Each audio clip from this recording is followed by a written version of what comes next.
नमस्कार शेतकरी मित्रांनो, मी ज्ञानेश्वर चिकणे। आज आहे 28 जुलै 2024। तर आपण मागच म्हणजे बऱ्याच अंदाजामध्ये सांगितलं होतं की 10 तारखेपर्यंत पाऊस राहील। तसेच राज्यामध्ये 10 तारखेपर्यंत पावसाचा मुक्काम असेल। तर यामध्ये म्हणजे 3 दिवस 28, 29, 30 या तारखेला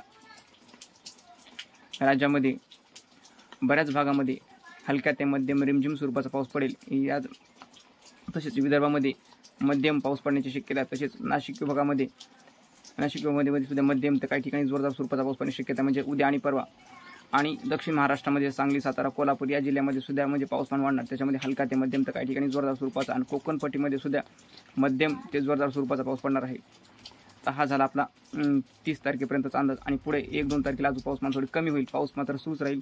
1-2 तारखेला पाऊसमान थोडी कमी होईल, त्याच्यामध्ये दक्षिण महाराष्ट्र आणि मराठवाड्यामध्ये आता विदर्भामध्ये सुद्धा पाऊसमान सुरूच राहील। 5 तारखेपासून पुढे अजून पुन्हा पाऊसमान वाढेल।